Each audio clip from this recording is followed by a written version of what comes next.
Hello friends, দেখতে পাচ্ছ তরমুজ নিয়েছি। তরমুজ বলতে তরমুজ খাওয়ার পরে যে বাকি অংশটা থাকে ফেলে না দিয়ে আমি গাছে ইউজ করছি। হ্যাঁ, এটি ভালো একটা তরল সারও তৈরি করা যায় এই তরমুজের খোসা থেকে। তো আপাতত আমি এই গরমে এখন কি করছি, গাছের গোড়ায় মালচিং করে দিচ্ছি। দেখো, আমার একটা মালটা গাছ আছে। এই মালটা গাছে গোড়ায় ছোটো ছোটো পাতা হয়েছে, ছোটো ছোটো গাছ হয়েছে, জংলি গাছ। এগুলো ফেলে না দিয়েই তার উপরেই আমি মালচিং করে দেওয়ার জন্য এই ব্যবস্থাটা নিয়েছি। তো দেখো, এই তরমুজের খোসাগুলো আমি ফেলে না দিয়ে আমি তরমুজের খোসাগুলো প্রত্যেকটা টবের মধ্যে দিয়ে দেবো যেটুকু হয়। হ্যাঁ, এখন এই গরমে, অতি গরমে আমাদের বাড়িতে প্রায় একদিন ছাড়া ছাড়া তরমুজ খাওয়া হয়। তো একদিনের যে তরমুজের খোসা হয়, যতটুকু হয় সেই ততটুকু আমার দুটো কিংবা তিনটে গাছে হয়ে যায়। দেখো, দুটো তিনটে গাছে কিন্তু এটাতে হয়ে যাবে। তো চলো, আমি কী কী গাছে মালচিং করছি দেখিয়ে দিচ্ছি, চলো। তো দেখো, চলে এসেছি। এই যে দেখতে পাচ্ছ টুকরো টুকরো কিছু আছে, আরও গাছের গোড়ায় দেওয়া রয়েছে। হ্যাঁ, এগুলো আমি গতকাল দিয়েছিলাম। দেখো, একদিনেই কিন্তু তরমুজের খোসা কতটা জল থাকে, কতটা পরিমাণে তরমুজের জল থাকে, তবুও দেখো একদিনে কিন্তু অনেকটা খোসা শুকিয়ে গেছে। তো দেখো, এটাতে একটু কম যেহেতু দিয়েছিলাম, তো আরও কটা আমি তরমুজের খোসাগুলো দিয়ে দিলাম। তো এরপরে দেখো জামরুল গাছ। এই যে দেখতে পাচ্ছ সবুজ রঙের টব রয়েছে প্লাস্টিক, এর উপরেও দিয়েছি গতকাল। তো গতকালে তরমুজের খোসা দিয়েছি, দেখো শুকিয়ে এসছে। হ্যাঁ, কিন্তু নিচের যে অংশ মাটিটা, মানে যে নিচের তরমুজের খোসার পরে যে মাটিটা, সেটা কিন্তু একটু নরম আছে। তো দেখো, আমি যেগুলোতে দিইনি, আর এই তরমুজের খোসাগুলো কিছু বাকি আছে, এখনও আছে আমার হাতে, দেখতে পাচ্ছ। তো এই যে অ্যাডিনিয়াম গাছেও কিছু টব ফাঁকা অংশটা আমি এই তরমুজের খোসাতে মালচিং করে দিলাম, দেখতে পাচ্ছ। আর এই গরমে অ্যাডিনিয়ামের গোড়াটা ভীষণ একটু কেয়ারফুল রাখতে হয়। একটু কাপড় বা একটু বিচালি দিয়ে যদি ঢেকে রাখা যায় তো খুবই ভালো। তো আমি কাপড় দিইনি, তো আমি শুধু মালচিংয়ের ব্যবস্থাটাই করছি। দেখো, আমি তরমুজের খোসাটা আমি এই তিনটে টবেই কিন্তু অ্যাডিনিয়াম গাছ লাগানো আছে। এই তিনটে টবে ফাঁকা অংশ যেগুলো আছে, মানে যেগুলোতে মাটি কম কম আছে, সেগুলোতে আমি একটু মালচিংয়ের ব্যবস্থা করলাম তরমুজের খোসাগুলো দিয়ে। দেখো, আরও কয়েকটা দিয়ে দিয়েছি, দেখতে পাচ্ছ, জামরুল এবং ডালিম গাছ, এবং দেখো বোগেনভেলিয়া ও অ্যাডিনিয়াম গাছ, ও মালটা গাছ। এই কটা গাছে আপাতত তরমুজের খোসা দিয়ে মালচিং করে দিলাম। এর বিচালি থাকলে ভালো হয়। বিচালি, পাতা পচা, পাতা পচা বলতে পাতা, শুকনো পাতা, বিচালি, হ্যাঁ, যে কোনো জিনিস দিয়ে মালচিং করা যায় এই গরমে গাছকে বাঁচানোর জন্য। এমনকি আমি সবজির যে খোসাগুলো, সেগুলো হচ্ছে আমি সেগুলো দিয়েও মালচিং করি। তো সেগুলো আজ পুনরায় আমি কালকে, মানে আজকে তো আমি তরমুজের খোসা দিয়ে মালচিং করছি, আর কিছু কিছু টব ফাঁকা আছে, সেসব টবেও আমি আগামীকাল আমি ওই সবজির খোসা কিছু জমিয়ে রেখেছি, সেগুলো দিয়ে মালচিং করে দেবো। হ্যাঁ, তো সেগুলোও আমি এই ভিডিওতেই দেখাবো। চলো দেখো, আপাতত দেখো আমি মালচিং এইভাবেই করি। এই গরমকালটা আমি এইভাবেই কোনোরকম কাটিয়ে দিই। আর একটা জিনিস তোমরা নিশ্চয়ই ভিডিওতে লক্ষ্য করেছো, জামরুল গাছের পাতার যে আগার যে অংশগুলো, সেগুলো হচ্ছে একটু পুড়ে পুড়ে গেছে। হ্যাঁ, অতিরিক্ত তাপমাত্রায় পুড়ে গেছে। তো কি করা যাবে, এখন কিছু করার নেই। তার জন্য গাছের গোড়ায় যতটা পারো মালচিং করে রাখো এবং গাছকে ঢেকে ঢুকে রাখার একটা ব্যবস্থা করো। হ্যাঁ, এর আগে আমি ভিডিওতে বলেছিলাম ঠিক সেইভাবে। তো চলো, দেখো চলে এসেছি তারপরের দিন। হ্যাঁ, যেদিন প্রথম দিন তো দেখালাম, তারপরের দিন আবারও চলে এসেছি। তারপরের দিনও আবারও আমার সবজি যে কেটেছিলাম, সে সবজির কতগুলো চোকলা বেরিয়েছে, খোসা বেরিয়েছে। আর তরমুজ খাওয়া হয়েছিল সেদিনও। এখন এত গরমে প্রায় প্রতিদিনেই তরমুজ খাওয়া হচ্ছে, সেই তরমুজের খোসাও বেরিয়েছে। তো চলো, আজকেও কিছু কিছু গাছে যেগুলোতে দেওয়া হয়নি সেগুলোতে আজকে দিয়ে দিই। দেখো, গন্ধরাজ ফুলটা ফুটেছে খুব সুন্দর, আর খুব সুন্দর গন্ধ, আর গাছটিতে অনেক কুড়ি হয়েছে।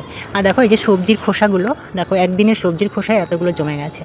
হ্যাঁ, এখানে অনেক কিছু আছে। এখানে আছে পেঁপে আছে, উচ্ছে আছে, পেঁয়াজের খোসা আছে, রসুনের খোসা আছে, আলুর খোসা আছে, মিষ্টি কুমড়োর খোসা আছে। হ্যাঁ, সব কিছুরই খোসা এখানে আছে। আর কয়েকটা কলার খোসাও আছে, হয়তো কাঁচকলার খোসা। তো এইগুলো দেখো, এবার আমি গন্ধরাজ ফুল গাছের গোড়ায় দেখো একটু তো ফাঁকা আছে, ফাঁকা অংশটা আমি এই সবজির খোসাগুলো দিয়ে মালচিং করছি। এগুলোতে আমি জৈব সার বানাই, আমি তরল জৈব সারও তৈরি করি এই সবজির খোসা থেকে। নিশ্চয়ই তোমরা দেখেছো আমার ভিডিওতে আপলোড করেছি। তো এবার আমি নতুন রকমভাবে আমি এগুলোকে ইউজ করছি। এগুলো নতুন না, এগুলো আমি পুরনো এইভাবে আমি প্রায়ই ইউজ করি। কিছু কিছু যখন বেশি হয়ে যায় আর জায়গা পাই না, তখন গাছের গোড়া এরকম দিই মালচিংয়ের মতন। তো এইবারে গরমের মধ্যেও আমি দেখো এরকমভাবে মালচিং করে দিচ্ছি। হয়তো বুঝতে পারবে, এই গাছের গোড়াতেও কিছুটা দিয়েছিলাম অনেক দিন, 1 মাস আগে, সেগুলো শুকিয়ে গেছে, আরও আবার ঢেলে দিচ্ছি। এটি হচ্ছে সাদা টগর গাছ। তো এর মধ্যেও কিছুটা মালচিংয়ের জন্য আমি সবজির খোসা দিয়ে দিলাম। দেখো, দেখে বুঝতেই পারছো। এরপরে আমি কি করব, এই সবজির খোসাগুলো এইভাবে দিয়ে আমি এইভাবে রাখবো না, এরপরে আর একটা লেয়ার দেবো অন্য কিছু দিয়ে। চলো সেটাতে কী দিচ্ছি সেটাই তোমরা দেখবে। কারণ ওটা দেওয়ার কারণ হচ্ছে এর মানে কাক, চড়াই পাখি, এরা জানি না, বেশিরভাগ কাক এসে এগুলোকে মুখে করে নিয়ে এদিক ওদিক ছিটিয়ে দেয়। তো ছাদটা নোংরা হয়ে যায়, প্লাস যখন জল দিতে দিতে এটা পচতে থাকে তখন একটা গন্ধও আসে, গার্ডেনে বসা যায় না। তার জন্য দেখো, মাটি তো নেই বেশি একটা, ওই দেখো কিছুটা কোকোপিট, কিছুটা মাটি আমার একটা টবে ছিল, সেই টবের গাছটা এই গরমে মারা গেছে, নষ্ট হয়ে গেছে। তো সেই গাছের মাটি ও কোকোপিট মেলানো যেটা, সেটাই আমি একটু লেয়ার মতন করে দিচ্ছি। সবজির খোসা দিলাম, সেই সবজির খোসার উপরে লেয়ার মতন একটা দিয়ে দিচ্ছি, পাতলা করে লেয়ার করে দিচ্ছি, জাস্ট সবজির খোসাগুলো কাকের চোখে না পড়ে, এর জন্য, কাক বা চড়াই পাখি চোখে না পড়ে। তো এরকম হালকা করে পাতলা করে একটা লেয়ার দিয়ে দিচ্ছি, মানে সবজির খোসাগুলো লুকিয়ে দেওয়ার মতন করে দিচ্ছি। তো দেখো, টগর গাছে এভাবে করে দিলাম। আরও কিছুটা এগুলো আছে, মাটি আছে, তো আরও কিছুটা নিয়ে আমি টগর, মানে ছোটো যে সাদা টগর গাছ সেটাও দেবো। গন্ধরাজ গাছে তো দিলাম, গন্ধরাজ গাছে। এবার আর একটা গাছে যে সবজির খোসা দিয়েছি সেটাতেও আমি মালচিং করে দিচ্ছি। দেখো, দেখতে পাচ্ছ পুরো এটাও ওই সবজির খোসাটা ঢেকে দেওয়ার জন্যই আমি মালচিংটা করছি। আর তারপরে মালচিংয়ের, এই গরমের সময় মালচিংয়ের তো বেশি প্রয়োজন।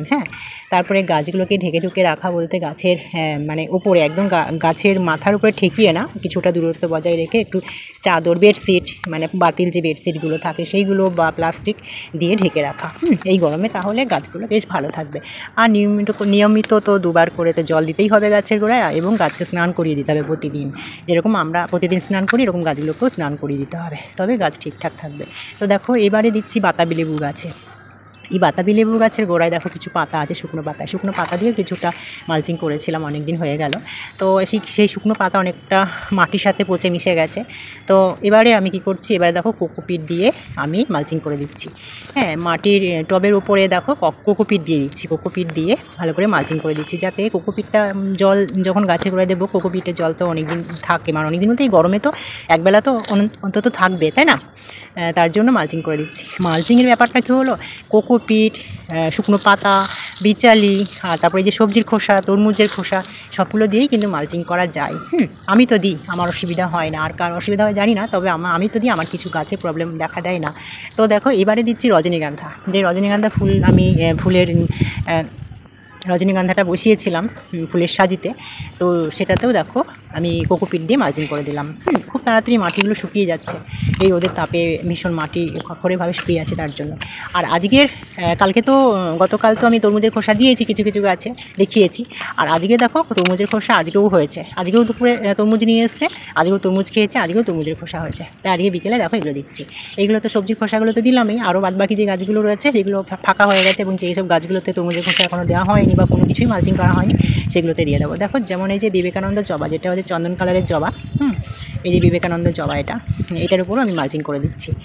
আর যে মানে মালচিং করারও একটা জায়গা রাখা দরকার, কারণ দেখো আমি যে মালচিং করছি, টবের উপরে কিন্তু অনেকটা ফাঁকা, অনেকটা মানে মাটি কিন্তু পুরো ভরপুরভাবে মাটি দিয়ে দিতে নেই। যখনই গাছ লাগাবো তখনই কিন্তু মাটির কিছুটা অংশ কিন্তু ফাঁকা অবশ্যই রাখতে হবে, কারণ সারটা দেওয়ার জন্য। এই যে এখন আমার কাজে লাগছে তরমুজের খোসা, মানে সবজির খোসা দিয়ে মালচিংয়ের ব্যাপারটা সহজভাবে হয়ে যাচ্ছে। আর টব ভর্তি মাটি থাকলে কি মালচিং দিতে খুব অসুবিধা হয়।